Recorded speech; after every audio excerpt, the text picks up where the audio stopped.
No, thank you. Welcome to the Inner Space Covent Garden talk. Our talk today is Avoid the Blame Game. All too often, when something goes wrong, the finger pointing begins. It's so easy to blame just about everybody, everything, including ourselves. The thing is that, have you found actually it's a bit lame to blame? Playing the blame game doesn't really help our relationships, even help in a situation. How to resolve the situation constructively when it's someone else's fault. And mistakes really do need to be surfaced and spoken about and resolved. How to stop making excuses and take responsibility for the times when it's really our mistake. And to do so without feeling like we need to be punished or we need to punish someone else, because that's not going to help us either. So we've asked our speaker today to share strategies on how, as an individual, we can avoid the blame game and build accountability instead. Our speaker today is Chrissy Mahoney. Chrissy is an actor with a long and successful career in the performing arts. She's also worked in conflict resolution and is now based in Melbourne, Australia. Chrissy is going to be sharing with us for the next 40 minutes. And after that, she's going to take us through a very short guided meditation. The idea of the meditation is that it allows you to experience some of the ideas that have been said. And as a result, they become tools that you can use straight away in your life. After that, Chrissy will answer any questions you have. So please ask your questions via the question and answer link or via the chat. And I'll put those questions to Chrissy on your behalf. Chrissy, welcome. Thank you for making the time to be with us, and we look forward to hearing what you've got to share. Thank you. Thank you, Artie. Thank you, and thank you for this invitation.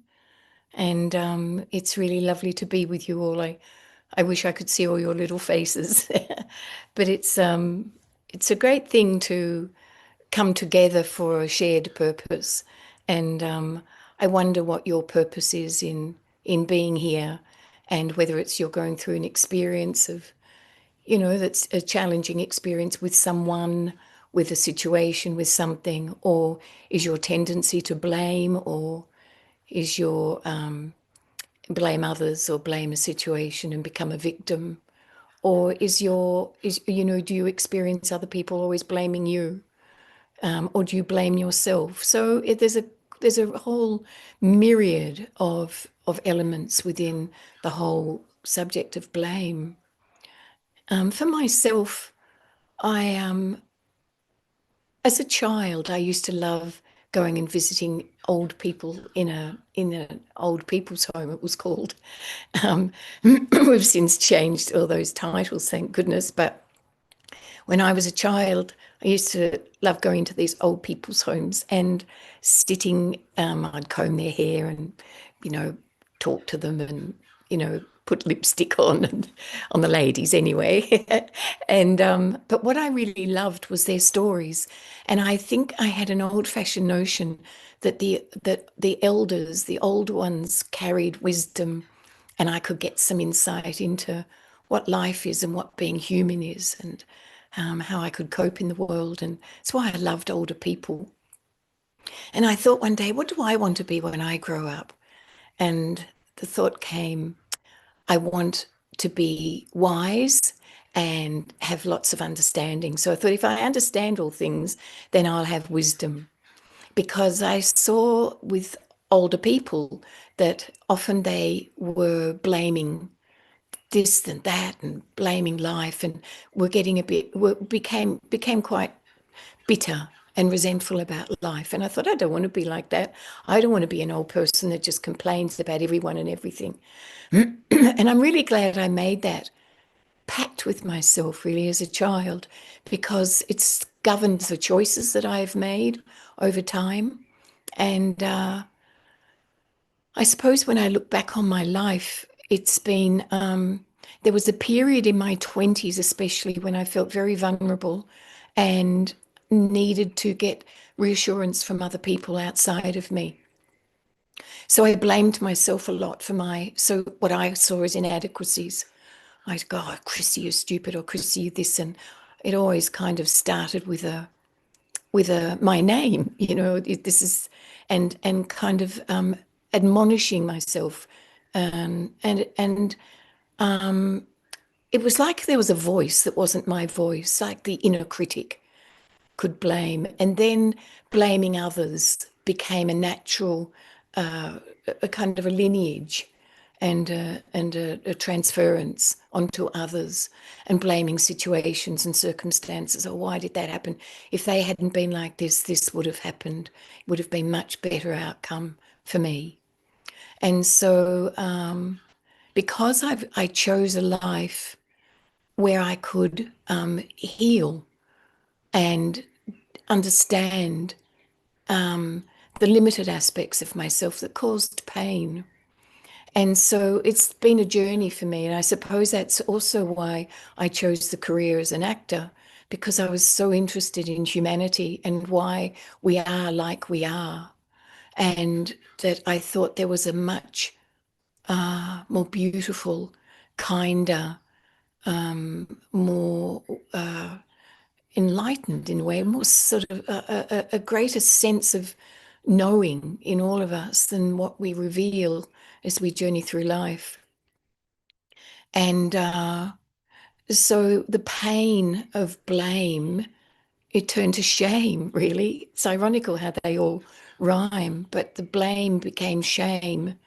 And this whole expectation for others and situations to be other than what they are, for that person to be other than what they are, rather than this is what they are and this is what I need to accept. So out of that came a kind of, and this is talking about a journey of time, came a whole sense of inquiry rather than accusing. And it came especially to me. I'm really grateful to a family member of mine, and who I had challenges with, and they had challenges with me, which is inevitable because it's a two-way street. You can't have challenges with someone and they find you really easy. And so one day, after a particular difficult experience, I realize this is the person that I have in my life, not the person I necessarily wanted.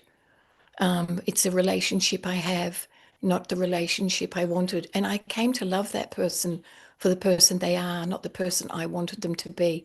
And it took away a lot of pressure on the relationship by me relieving the heaviness of me wanting them to be other than, wanting to be the person I wanted them to be, and then just learning to accept them as they are. And the whole dynamic of the relationship changed. And I think that relationships and the blame and the whole element of blame within relationships offers a great opportunity for true intimacy of the soul, a soul state. And our greatest friends in life tend to be a kind of a soul connection. And we do talk about soul, my soulmate, or I've married my soulmate, or this friend, she's my soulmate. And it's an opportunity to really to grow together and to explore. And even when there is some kind of a dispute or a conflict between us, then who is going to be the one that can actually step in and say, let's talk about this? Do I wait for them? Because I'm blaming them? Or do I actually have the strength and the power in myself to explore the possibilities around relationship. And I had an encounter with a friend at one stage, a really old friend, a great friend who I love dearly, but we had this huge falling out, and one was blaming the other, really. And I could see my point of view and they couldn't see their point of view. But there's a beautiful thing in my studies around conflict and the mediations that I do, is that there's something really special called common ground. And there's something that we have in common. And so I'm right. No, I'm right. No, you're wrong. I'm right. No, you're wrong. There's this kind of back and forth energy of wanting to be right and you to be wrong because you did this or you did that. No, you did this. So in the middle of all of this is a sort of a silent place, a still place, which is our common ground, something that we have in common, something that is important, something that is of value, that is really significant to both of us. And in that place we meet, not in our differences, not in where we accuse each other or blame each other or find fault. It's the place in the middle, which is a gentle place, a place of inquiry, a meeting place where we find what connects us. And that's where the healing begins. And that's where we find an acceptance of the differences in the other. And I honor the differences in me, rather than, if my self-esteem is low, I will try and become like them and ignore my own capacity for wisdom, for insight, for the beauty and the poetry of life, for my inner strength. I won't give any honoring or respect to that part of me. I will try and become like them, either because that will make us, connect us. But people tend to, in a relationship, there tends to be a loss of respect for the other. If I'm like that, then they will lose respect for me. So whereas if I honor where I am at, but it all comes back to this desire for self-discovery. Really, I have to be interested in healing my life, and blame is definitely a block to healing. And it's a great loss. It's a loss of an opportunity, because life is basically around the journey back home to the self. Who am I? What do I enjoy? What do I love in life? What do I value in life? And connecting to those parts of me that I gave away when I was younger, or when I was vulnerable, or when I was trying too hard. And then it didn't work out, and I blamed the other for that. And so curiosity and inquiry are a really valuable tool in our journey through life, with our relationship with others and the relationship with the self, is to, in seeing relationship and the challenges of relationship, instead of blaming, see that relationship as an opportunity for self-discovery, and to ask the self, what is this situation trying to teach me? How can I learn from this? How can I grow? These are questions of compassion, questions of kindness, both to the other being and to myself. Because the inner voice, that inner critic that can really put us down, put the self down, is quite cruel, can be very cruel. And sometimes it's the echo of a voice of another, someone in my life, a school teacher, or a parent, or a grandparent, or someone else's parent, or a relationship that went, that just became destructive. So is it that voice that's still echoing inside me, as my in the guise of my voice? So there finally has to come to a point in life where I go, okay, I need to put the pause button on here, and I need to choose what direction I want to go in, like as I did as a child, my choice to become, to find understanding and wisdom in my journey through life, so I could be always learning, always the student, always open to possibilities, instead of shutting down and becoming smaller and more nasty about life and what life has done to me and what my family, my upbringing did to me, what that job did to me. And it becomes this whole sort of queue of, and so this all creates an inner voice and an inner critic of the self, and inner critic about others' thoughts, the thoughts I have, and blame loves the whole kind of murky ground, the soggy ground of negative thinking, of judgment. And rather than judgment, to really have that sense of curiosity. What could I do differently? To see a negative situation in a relationship as a mirror of self-discovery. What is this situation teaching me? And even to do a little audit at the end of the day is quite a opportunity for learning and growing.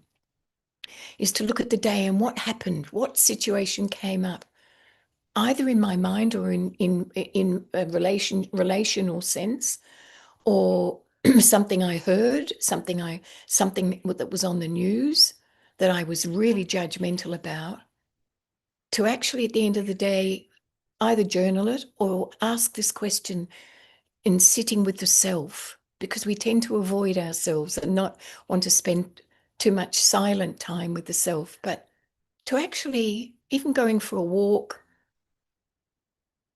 or listening to some lovely music and asking, well, how could I have managed that situation differently? Or what is that news item? Why is that upsetting me? Like we were saying, Artie was saying at the beginning about asking herself, why is it in winter she feels that fear in the dark? What is that? What am I afraid of? What am I concerned about? What am I protecting myself about?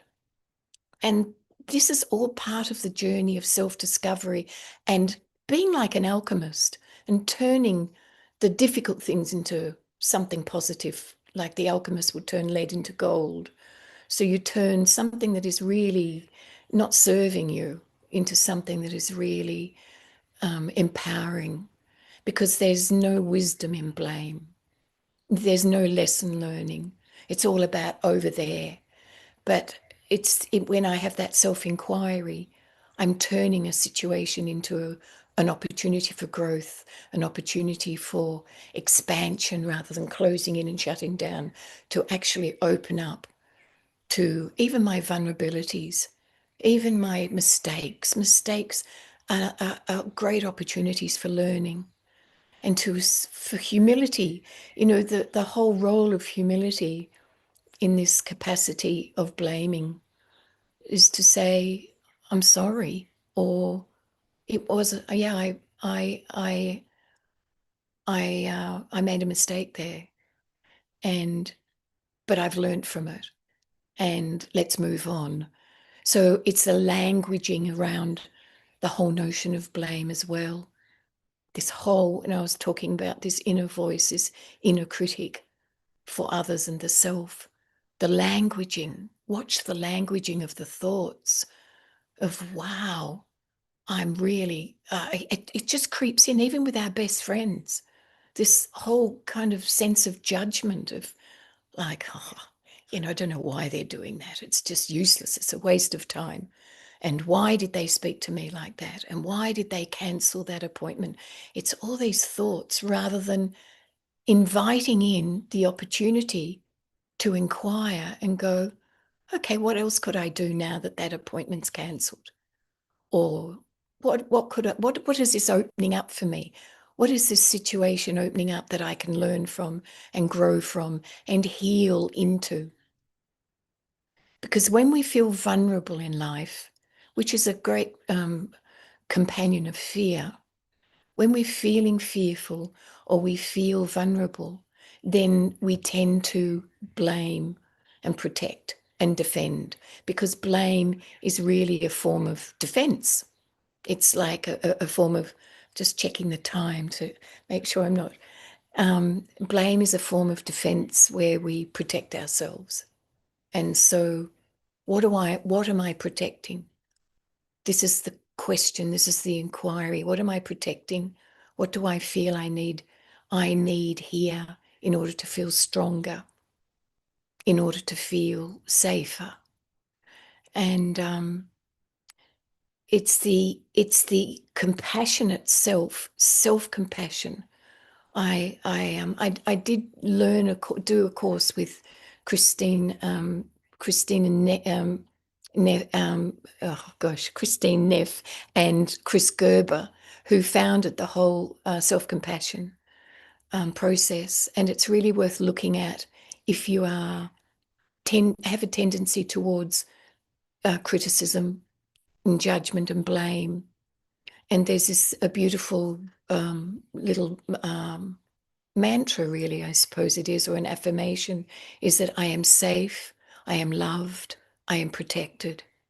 I am safe, I am loved, I am protected.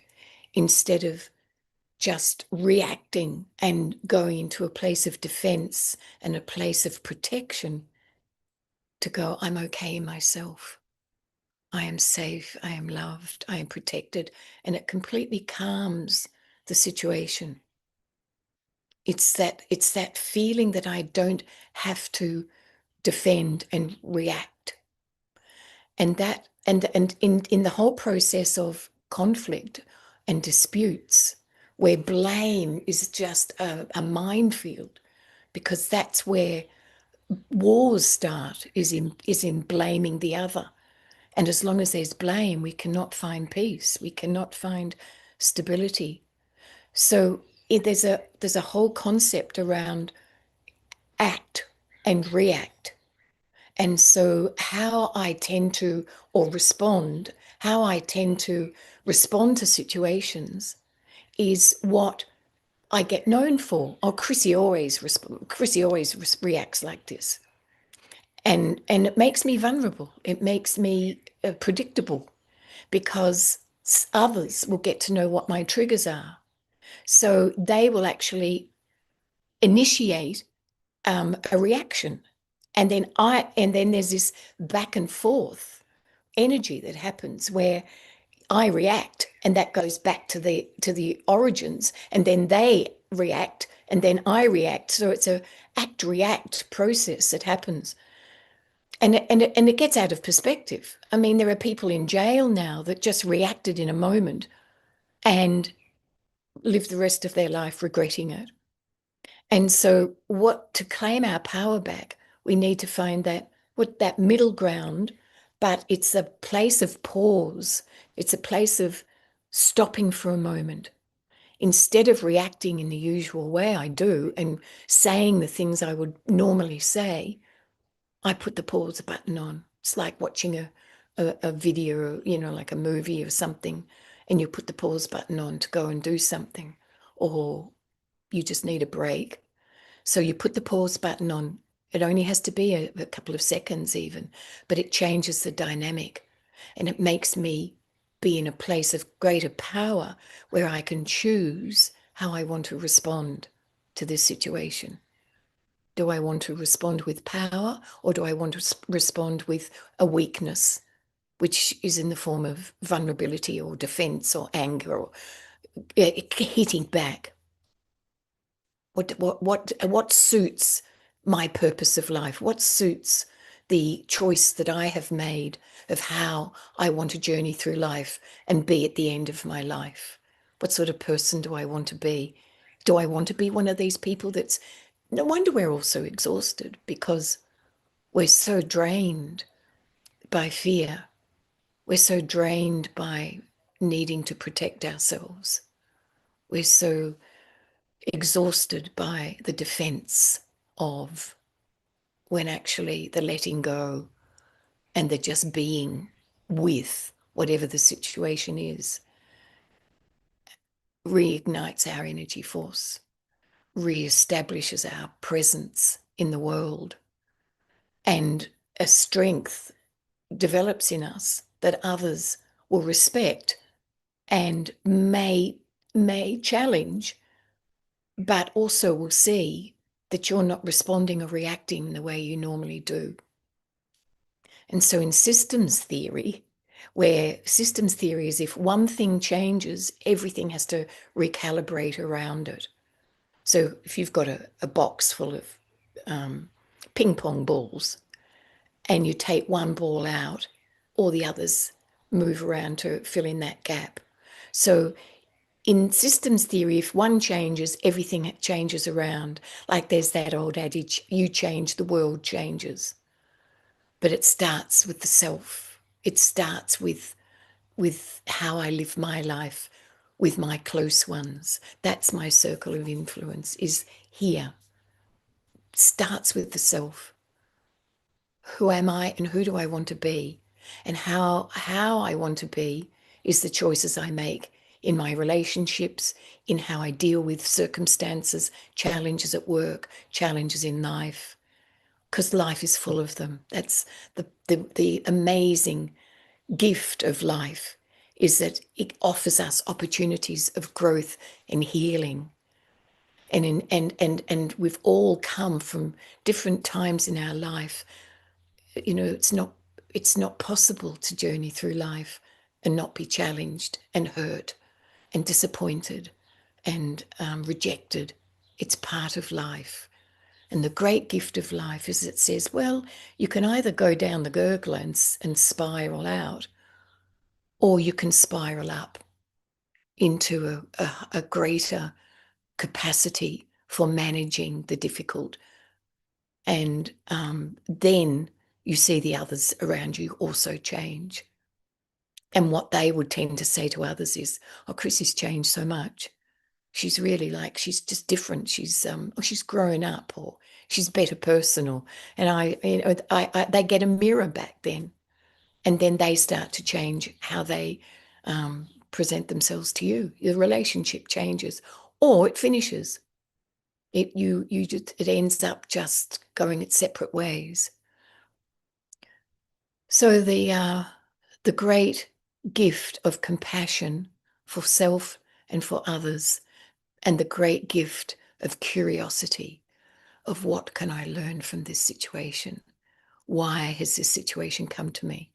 Why is this person being like this? And why am I being like this with them? How could I do it differently? So we need to put the pause button on. We need to do a bit of self-auditing around how I identify myself in this world. Oh, you know, I'm like this, or people say I'm like this, and therefore I am. No, I have a choice.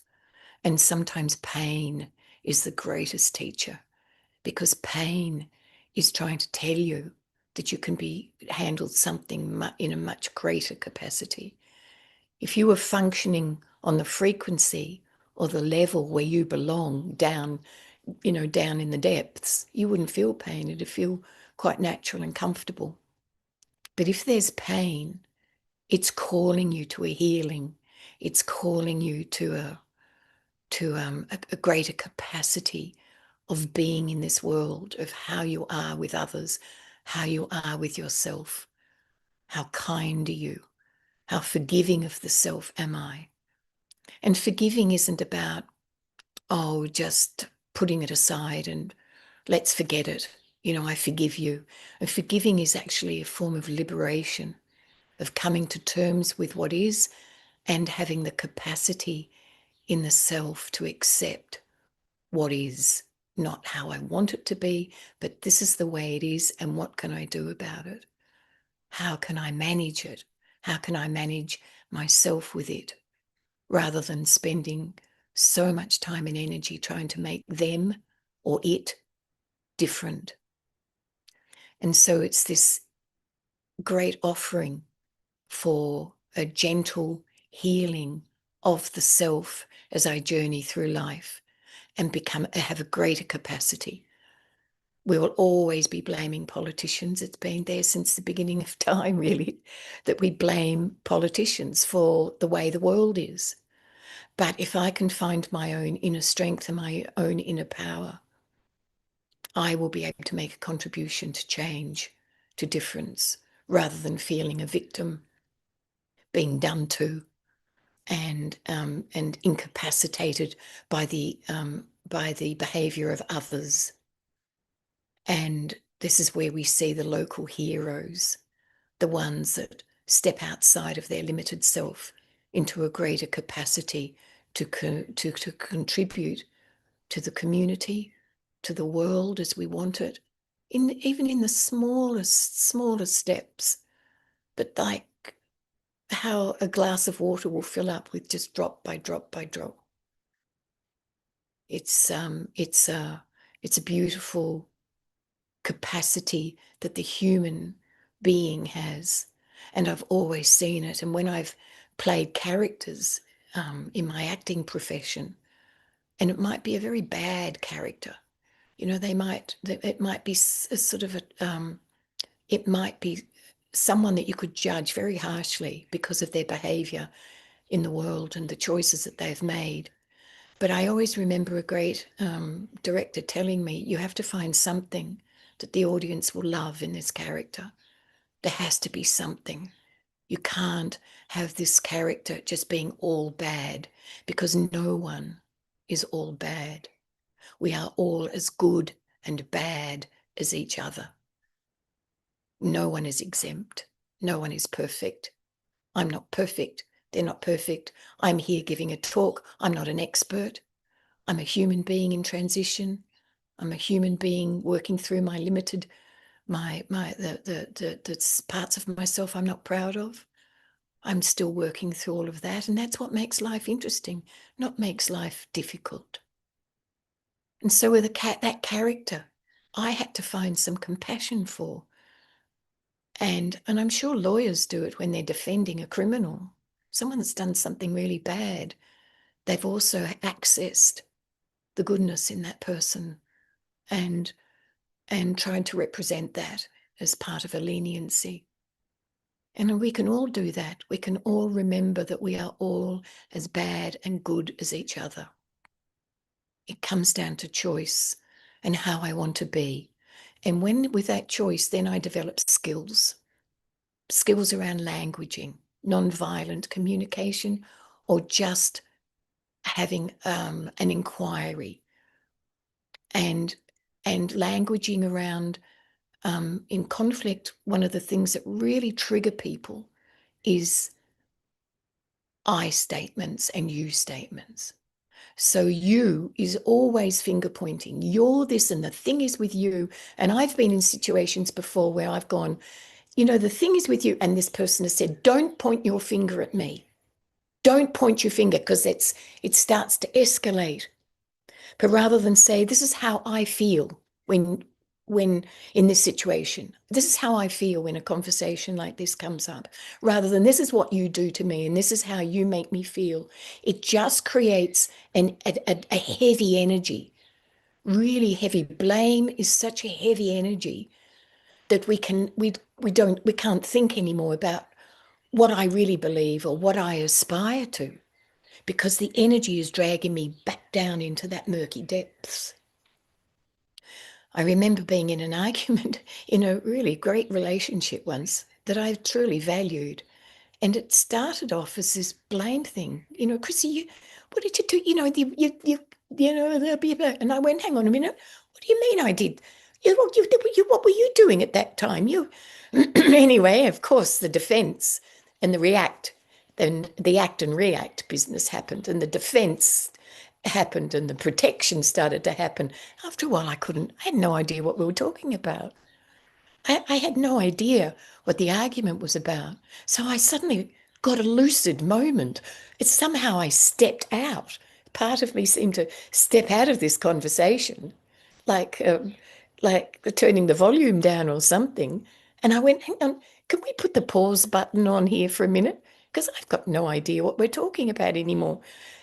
The other person went, Well, I don't know what we're talking about either. And I said, okay, can we just park it for the moment and just, what are we going to have for dinner or something like that? It was just changing the dynamic so it didn't escalate into something, because conflict escalates, it goes up. It starts with blame down in the lower depths, or you've in the at about level 1, you'll start to see signals, or you'll feel yourself being triggered. And this is a part of the wisdom, is knowing what your triggers are, because others will often know what your trigger is and what your button is, and they'll push it and they'll trigger you. And that's where you're powerless once your trigger starts. So that's a warning sign. You'll get warning signs down at the very base of that conflict escalation. And then it starts to spiral. Up around by level 9, you're out of control. It's totally destructive. That's your suicide bomber level of connection. There's no negotiation up there at level 9. There's no talking about it. There's no, let's try and negotiate this. It's totally destructive. And that's a place you never want to get. It destroys marriages. It destroys countries, civilizations. It destroys business partnerships, destroys everything, because it's the totally destructive level. But around level 4, level 5, the relationship is starting to break down. And that's when you really can't go beyond that. So in the warning signs, you just become the observer. You watch, you take the pulse, you feel what's happening here, and what can I do to intervene? What can I learn from this, and what can I contribute? How can I change the dynamic, the energy here? If it's up around, excuse me, if it's up around level 4 or 5, then sometimes we need to get outside intervention in as well, like a relationship counselor or a mentor, or someone that can actually be a third party, maybe a friend or a relative, or someone that can actually intervene and help repair this. Because otherwise it starts to get destructive, violent, and then it's really there has to be a major intervention, or run. If you're up around level 9, then there has to be major planning of how am I going to manage the destruction of this situation. But there always has to be that connection to self. If I lose the connection to myself, then I'm vulnerable. So to check in with the self during the day, why is this person really rubbing me up? What can I learn from this, and how can I manage it better? These questions of self-inquiry will go such a long way in protecting you from self-blame, from blaming others, to a place of gentle healing and gathering wisdom and a higher consciousness, that when the end of our life comes, that's what we'll carry with us, not the person, not the circumstances, only the effect that they've had on my being, on my spirit, on my consciousness. That's what I carry with me as I leave this life. And so when a negative situation happens, try and convert it into something positive, because that's where your power lies. That's where your sort of anchor in the sense of self lies. And all possibilities open up. You have a greater capacity for being curious in this world, rather than shut down and small. And that is certainly not an aspiration for any of us, to be in this world. And it really, when we reach that point, we are making a great contribution energetically to the world, to nature. Our collective consciousness of negativity and blame is not doing the world any service. It's not serving nature. It's not serving humanity. It's not serving our relationships, and the way we are in this global community, this global family of judging the other as less than and blaming the powers that be or the next door neighbour for being noisy, and to find conversations of inquiry, conversations of care, and conversations of compassion so that we can actually heal a situation rather than escalate it and make it worse. And we have a huge capacity for that. We are naturally wanting in our life some form of harmony and peace.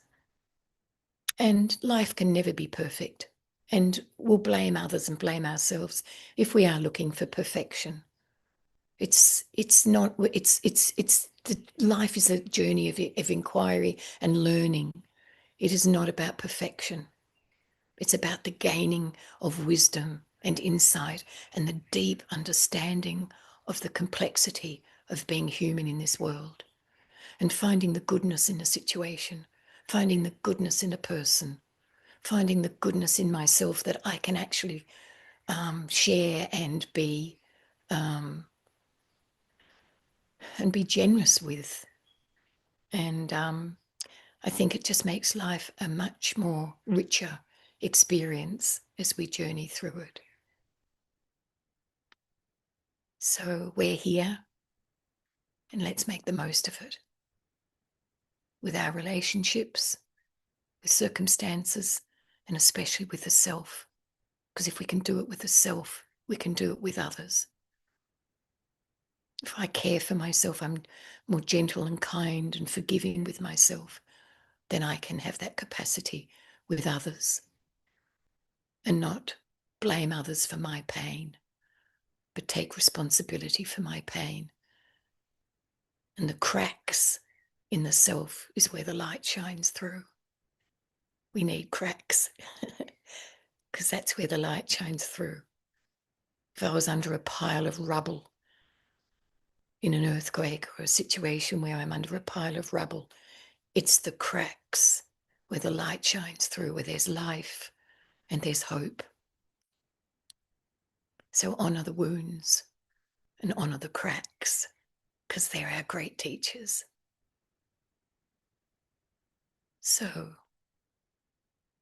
let's take a couple of minutes to sit with that powerful, beautiful, wise part of the self.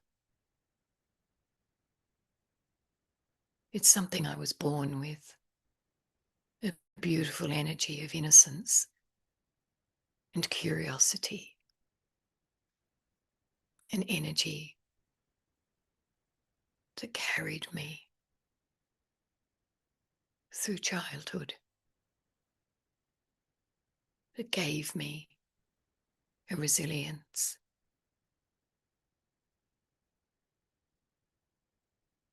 and the inner friend,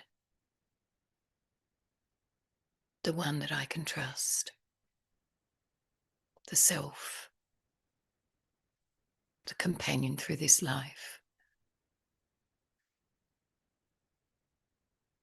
the voice that says you can, you are, and you will.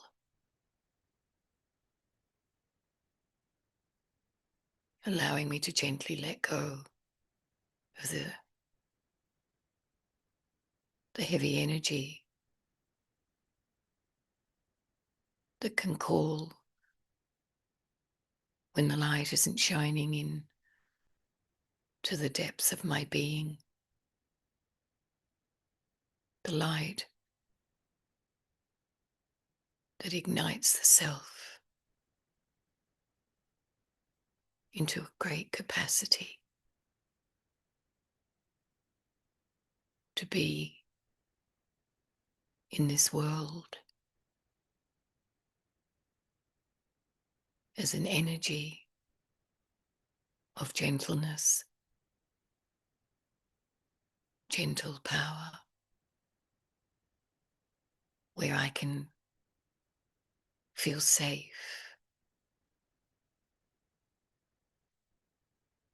as I look into situations and people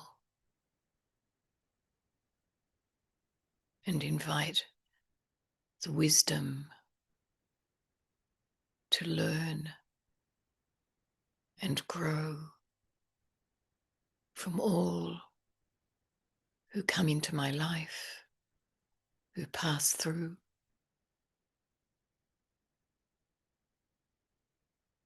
I have the opportunity to be at peace in myself.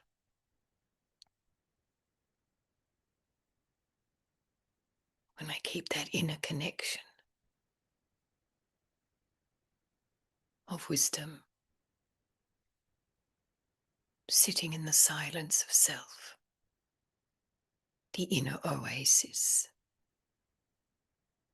of stillness.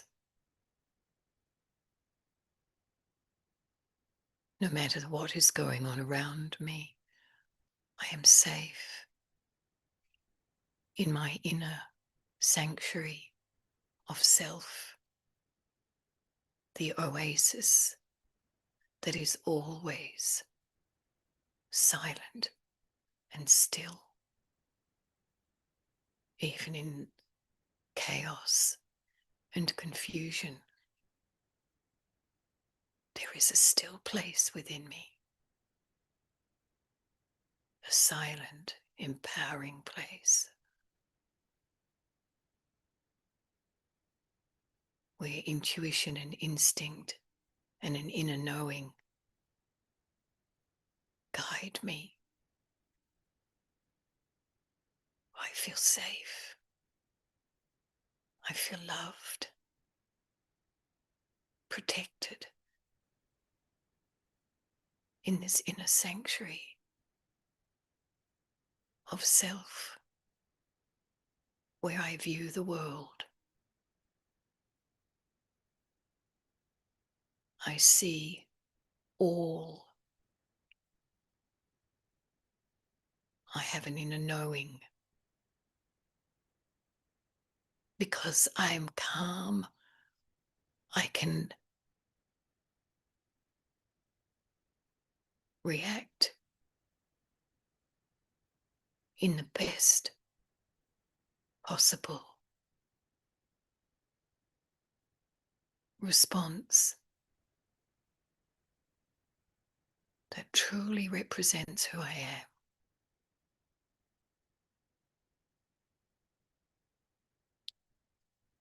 Giving me a great sense of peace and power from where I can walk through this world and continue to evolve and love and heal and empower others through my own capacity for love, self-love, self-care, and self-respect.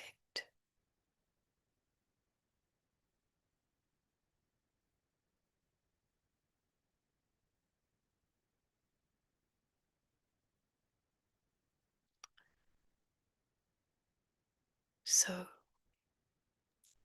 it's a beautiful place that we can access. We're just not used to it. That inner sanctuary is always there, like the eye of the storm. It's always still. So we need to just practice it, that's all. We need to befriend it, empower it through inquiry, and see situations that is not that my pain isn't to do with other people. It's to do with my inability in those moments to remove myself and have a conversation with myself of what can you do differently. And we all have that capacity. So I invite you to that space and experiment. And we'll still, we'll try it. And then it's a bit like exercise or dieting or all the other things we aspire to. You give it a go and you just keep the intention and don't let that, don't compromise that in any way.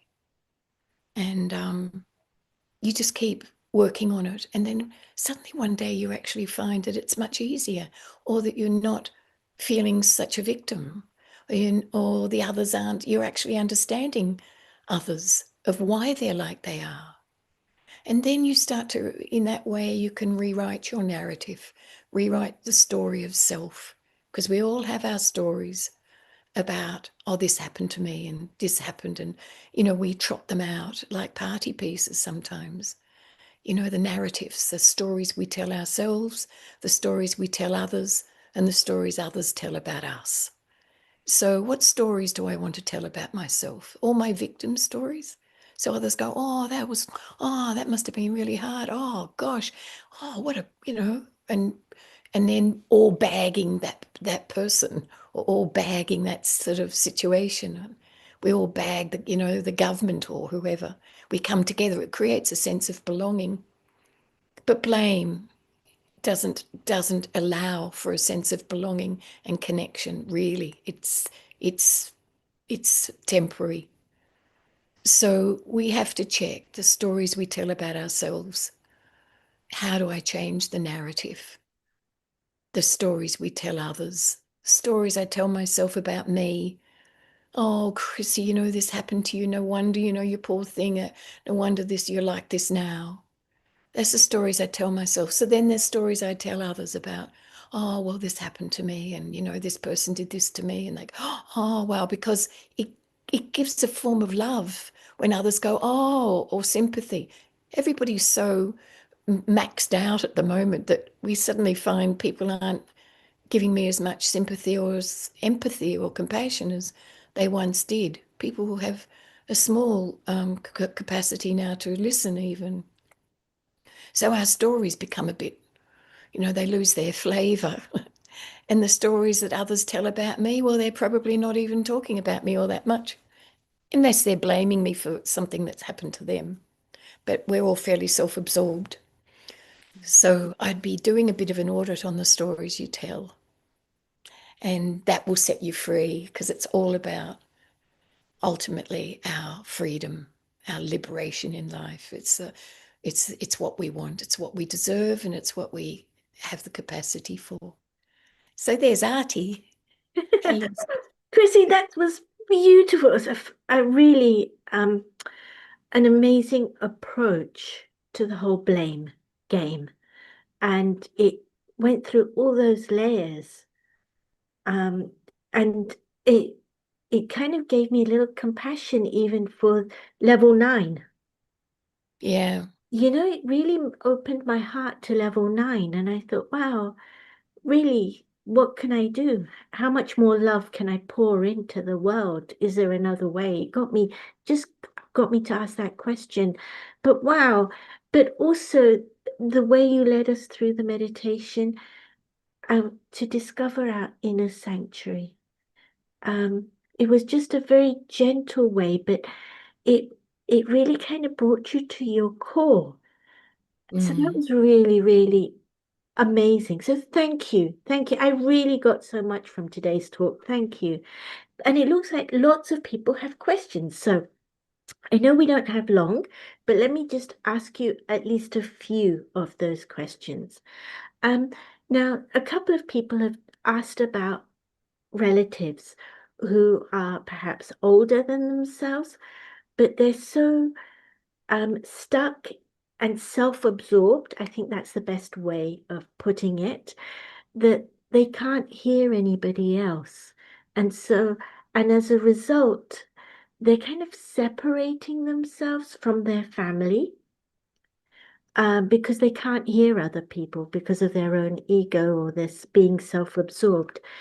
And a number of people are asking, how do you manage in that situation? Do you walk away saying, look, I trust they'll muddle through and come out the other end in a good way? Or do you continually just keep going at them, trying to change their minds? Well, it's such a great question and such an important one for relationship, really. And depends also on what your relationship with that person has been through your life and what is still stored there and what is actually kind of, it's all boxed in now. So you also have to be able to understand the journey of that relationship. It's not just now in the present. And what love did you have for that person, or how were they always a bit difficult? And did you always have a bit of a, oh, come on, sort of feeling about them? So basically, it's really what I've been trying to sort of encourage during this time together is taking responsibility for yourself, not wanting others to be other than what they are. And we can't change others. We can only change ourselves. And that's a task in itself, to change the self, let alone change others. So having cared for various elderlies in my life, family, it's how am I before I turn up? How prepared am I? Am I tired? And am I eating properly? Am I eating trashy things? Too much sugar? Am I exercising much? Have I been out? Have I been doing things for myself? So first of all, there has to be, how am I when I turn up there? Is it just because I've got to drop in and I'm busy and I've got to get somewhere else and it's been a really full-on day and I can't cope with your negativity?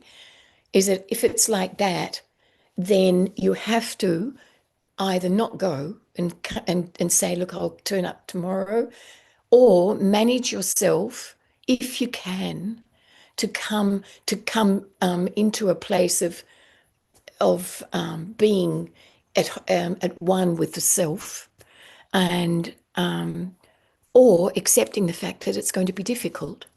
So by being at one with the self, I mean, even if you have to sit in the car or before you open the front door, whatever, take a moment to calibrate the self into knowing that this is what's going to happen, but how can I tend the garden of the self while I'm there? And I've got neighbours that are just constantly bagging everyone. They blame everyone. And I even said to the neighbour at one stage, you're so funny. You should have a YouTube channel on how to be negative, on how to be so horrible about everybody. I said, because you could just be so horrible. and I did it in a way that was laughing, and he ended up laughing at himself. And so now when it gets really negative, I go, oh, here we go. Right. Okay, get the cameras rolling or something. I turn it into something lighter.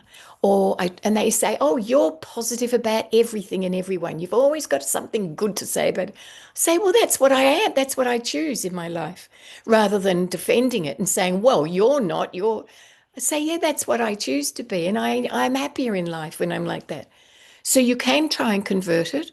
You can try and not try and change them, but put your point of view across. Or you just go quiet and you know that you're only there for a short amount of time, and you manage yourself. It all comes back to managing yourself. And what are they triggering in you that makes you want to walk away and not face it? I'd really be asking yourself that question too. What is it about them that you don't like or you don't enjoy with them? It's their negativity, sure, and that's understandable. But how, because you have to go and visit them, and staying away is you're still thinking about them and still going over it in your head what the last visit was like. So you may as well be there. And so the great opportunity here is, how can I manage myself, not manage them, and how can I have compassion for myself and for them? What does compassion look like in this situation with them? What can I understand about how they're feeling in their place? So sometimes it can even be a response like, yeah, I can understand it must be difficult for you. I hear you. I hear that it's really hard. So you actually give that reinforcement back, like, so it sounds really difficult. Yes, it is difficult. Oh, well, maybe no, it's not that difficult. If you actually reflect back the negative language, like, I understand must be really difficult for you. Gee, that neighbor or that person, that carer, sounded like they were quite, quite difficult or quite nasty to you, and you felt really hurt. I can see that you're hurt. So it's actually finding a skill, a languaging skill, communication skill, all comes back to that. Wow. My goodness, you've given us some homework to do with that answer. That's for sure. I've been It's an taking notes. exploration and experimenting, really, of Yeah, different ways. yeah. Um, I've been taking notes. I'm going to be trying things out, and you will hear from me. This didn't work quite right. Could you help me tweak this? I find it fascinating. It Okay, is. I, a couple of people have asked this question about, and it's different scenarios, some with family, some with friends, some at work. What is it? What can you do if there's someone in your life and you're reacting to them, um, and it's impacting your health, but you're not able to see the lesson in the situation? Is there a way of discovering lessons in situations when it's a bit gray for you? Yeah, it is a challenging one, and also another great question, because these are practical questions. But when it's impacting your health, you're really means that you're really taking it in, and it's become stressful, because stress has that hormone cortisol, which is the stress hormone, and which impacts health ultimately. So there has to be this self-care and protection of, what do I need in order to feel safe, in order to feel okay in this situation? Sometimes we need outside conversations with people that we trust, or who have who have a greater capacity for inquiry around positivity and change, because it's what this person or this situation is doing for you is inviting you to change, for a change. And it has to always starts with the self. It's not about the other, it's what the other is doing to me. And so what do I need to do? Because so sometimes we need outside help, and we need support.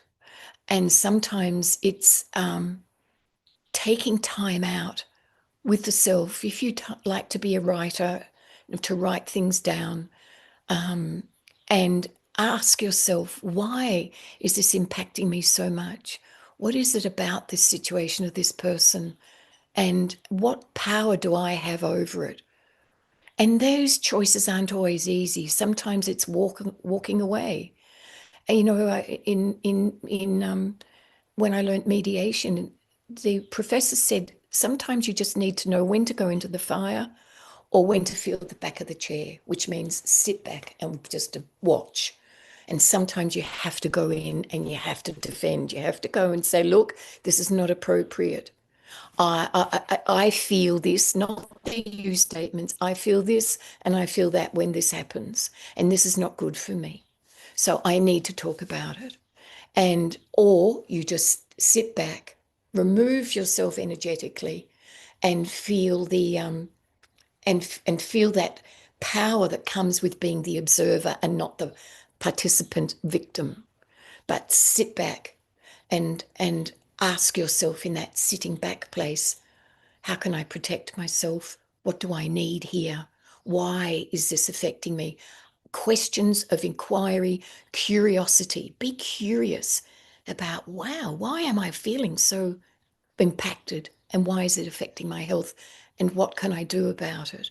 And writing it. And morning pages, a lot of you know about morning pages. I mean, the internet is alive with this, answers to these questions, but it gets overwhelming information. Keep it simple, keep it around self-care as a number one priority.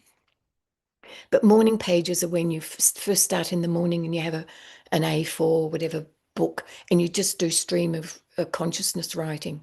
Ah, here I am writing again. I don't know what I'm going to write about this morning. Had an awful sleep and I really don't feel like writing, and this pen isn't great. And you get all this stuff out, and then other stuff starts to come. And it's like unloading stored stuff inside you to get it out, and then you just throw it and burn it or throw it away. Don't reread it. It's just getting stuff out. And if you don't get it out, it all stores inside you and impacts, and then your health is compromised. And it can come out in resentment and aggression because it's all stored inside you. And so either find what it is that is your healing modem, whether it's in nature, whether it's um, inviting one or two good people or friends over for a meal or a cup of tea, or meeting in a cafe with someone you really like, or reading a book, or whatever is your place. If you've got a dog, or going into the park and talking with people, have outlets for healing, self-care. Do an audit every now and again. What am I neglecting in myself that is storing up in me, that is actually becoming impacted, and a heavy energy that's affecting my health? Because that has to be the cutoff point. When the health is starting, that's a sign. When the health is impacted, it's coming to the physical. It means that the energetic self, the mental self, the emotional self, all those energies that start first before it gets into the physical.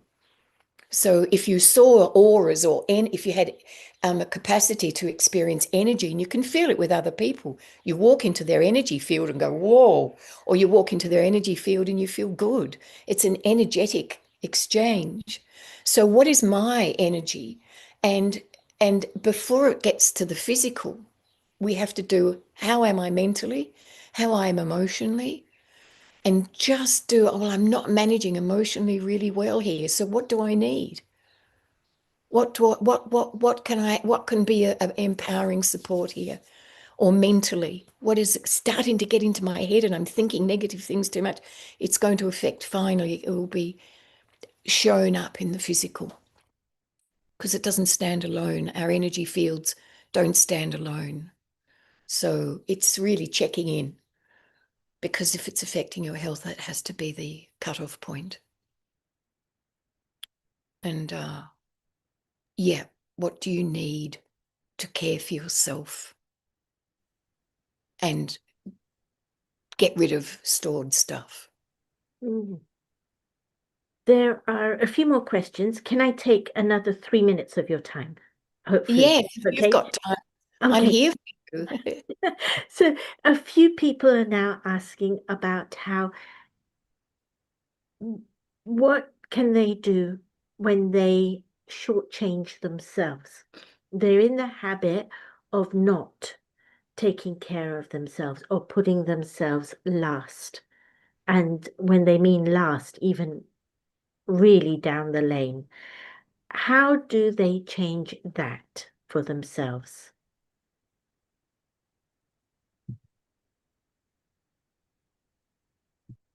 In friendship is a beautiful thing, and it's an intimate soul connection thing, friendship. And I have all the loved ones that I had in my life that were close have all died. And suddenly I'm left with myself. And I didn't know how to care for myself, because I'd always cared for those that I loved and that were, um, growing old and getting ready to leave this world. And I didn't want them to, because I knew I'd be left with just myself. And now I'm living in a situation where I'm actually living alone for the first time in my life. And it's like, so either I can get out there and care for other people, I can go and do volunteer work and keep that that tendency alive of just always going out there, and I come home, absolutely sleep deprived and drained, because that's what happened in the end. I was really pretty much sleep deprived and rushing off at 2 a.m. in the morning to get an ambulance or all sorts of things. And so I could do that because it's known, it's a sense of familiarity, it's a sense of identity and belonging. And but all of that was taken away from me to give me an opportunity to go, well, who am I and what do I need? And so I actually have this inner conversation with myself now, like, what do you want for dinner? Or what do you want to cook? Or what do you want to do? Let's go for a walk. Let's do this. All these things around the importance of self-care just for my how I walk in this world now at this point in time. So it's like avoiding something in the self by putting the self right down at the very end. That my self-worth only exists when I'm up the front there doing for others. And I started a spiritual journey many, many, many years ago, about 40 years ago or something. And it's because I had this enormous love for humanity and a deep, um, out of perspective care for humanity. I would do anything for people, homeless people in the street or anything. They were always much more of a focus for me. And I was in New York at the time, and I saw this suffering of humanity. I don't know why. It was a great place, but I suddenly saw through like the veil to the suffering of humanity. And I remember not going out the door for a few days, going, what can I do to help humanity? And the thought came to me really strongly, you can't do anything for anyone until you get your own house in order. And that's been the journey I've been on since, is still, and sometimes it's a real uphill battle, sometimes it's walking through deep swamps and quicksand and all sorts of things, but the determination to reach the end point of getting my own house in order. And it's actually been able to then help more people than I could ever have imagined, in by prioritizing, really. And there's that we hear it again and again, that example of on the aeroplane, when the oxygen thing drops, you have to put on yourself before you can help the other, the child or whoever. But if you don't have the oxygen going into you, then you are no good to anyone, really. So it's really starting to find practices of self-inquiry and seeing your journey as a beautiful one that creates a bigger capacity to give and to offer all those further up in the front of the queue. So the queue, if you're at the end of the queue, all you have to do is really swing it or swing the queue around and you're at the front. That's the great thing about being at the end. It's actually the end is the beginning. And so it's a great invitation to you. You've asked a really good question of yourself. Thank you. Thank you so much, Chrissy, for everything. It's been a fantastic session with you, and you've given me lots of homework to walk away with, but I think a lot of people are saying how clear, practical, encouraging, and how you simplified things, made it easily accessible for the self. So thank you very, very much.